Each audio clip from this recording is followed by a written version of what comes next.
Black culture is resilient, is unity, is power, is hope. is joy. Black people are not one thing. Our experiences and stories could never be simplified or distilled. This is a window into what makes us, from our hair to our clothes to that unparalleled style that rests in us all. This is truth.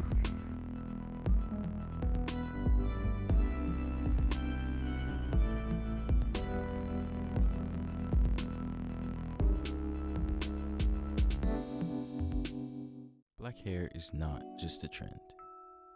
It's a part of us, and that reflects our experiences from throughout the world. It is not ghetto. It's art. I think for many years, black hair has been portrayed as being ghetto because it has been put into the media and mainstream that straight hair is the only thing that is presentable in the workforce and that looks well on every person, every woman. So I have definitely gone on a journey with my hair.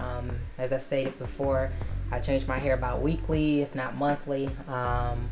I express myself all the time with my hair, and I get bored very easily with it and try to find different ways to do it. So to have women trying different styles and colors and things now,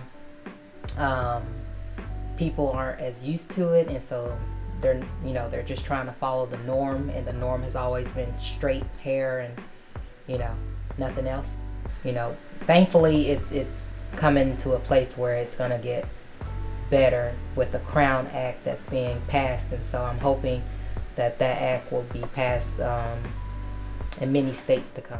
I feel like it's portrayed as ghetto a while because it's all over our head. Some people just grow it out, don't tame it. Some people do tame it, maintain it. It's just the way we're perceived in America's eye. They already label us as thugs. So if we just got wild hair all over our head, they give them more ammunition. Just because you have a wild hairstyle doesn't mean anything. I have what they claim as a wild hairstyle, but yeah, I'm a business owner. I own a barbershop. In some form of fashion, everybody done tried to have, I feel like, a black hairstyle, whether it's a low fade or braids, dreads. Everybody done tried it. Just go there and let your hair down when you go to the barbershop, talk about whatever. And what happens in the barbershop stays in the barbershop. I feel like it's like the black man's country club. You go there, talk about all your problems, talk about sports, life, politics, religion. So you just judge-free zone. You argue. Go on about your business. Leave it in the barbershop, you don't take it out the barbershop. It's really not an argument, it's just more so conversation. Different point of views on life, religion, politics, all aspects of life. Don't be afraid to be who you are. You are who you are. Don't let your hair judge you. You are not your hair. Of course, no discussion about black art would be complete without acknowledging the men and women that shape the abstract world of our visual art and music. We see this influence all around us, from the stage to the streets. Black art has fueled and shaped the climate of wherever we have found ourselves. The black experience, and I use that word monolithically, it's a very unique experience. It's a deep experience, and for as much light as there's also that darkness. Because when you think about a people who can live in an area of slavery, where you have lynchings and all these types of atrocities taking place, in the midst of all of that, your child could be taken away at any point, your wife could be taken away at any point, and you live under that constant pressure. But even with all of that, you can still smile, you can still laugh, you can still marry and give in marriage and give birth.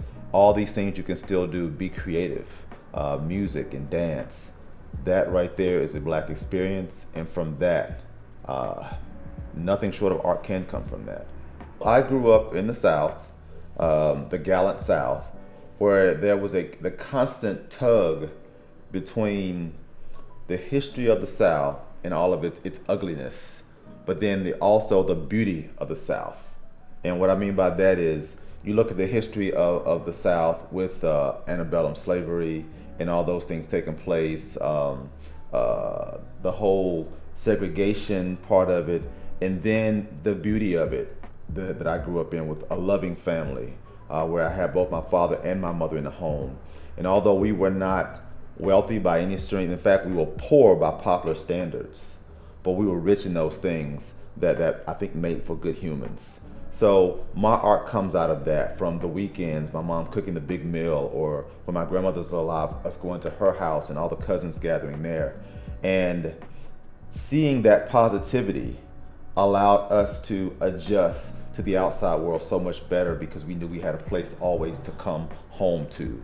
And from that bedrock, from that garden, is where my creativity grew. Black art has, in essence, been, and I use that term in quotes definitely, has been the salt. It's the seasoning of the society. Because you imagine how bland this world would be, specifically this country where I'm living now, if it were not for the culture, the art that we brought to the people. When it comes to, visual art, the jazz, the dance, it's the culture feeds off of us, and without it, it would be very, very, like I said, bland. So when I look at that, I don't think it would have, I don't want to use the word survived, but it wouldn't be to the level where it is if it were not for Black people in this country and for us. And I just want to be a portion, a part of that long tradition. Art is different from academia, which I love, because it goes beyond the mind and it taps into the soul. So art is a soul speak, and it's inspiration. And sometimes it's hard to explain inspiration. You can look at a sunset and you can't explain why it inspires you. You look at the way that a flower unfolds, you can't explain why it inspires you, but it does. And that's what art does for me. It speaks to that part of me that connects me to my past and also my future. So it suspends me between my descendants and my ascendants, those who've gone before and those who come after. So that's kind of a magical place, and having the ability to wield that magic, because what I do is create illusions, brings me immense joy. To be able to tap into the soul of other human beings and inspire something in them. And I think for me, it's cathartic. It's like it's like therapy. When I'm creating art, whether it's painting or drawing, which I still love to do like crazy, pick up a pencil and just go at it. It brings me a feeling of accomplishment, to take a blank sheet of paper and to put it down, and then sometime later walk away and there's something that I birthed into this world that wasn't there before. That's a gospel song. The Black story is one of perseverance in the face of overwhelming adversity, of speaking with one voice, fist held high and glowing pride, of making diamonds from ashes. And though none of us share the exact same mindset, lives, or beliefs, Our shared experience is enough to unite us. In love, in empathy, in strength, in and joy. joy.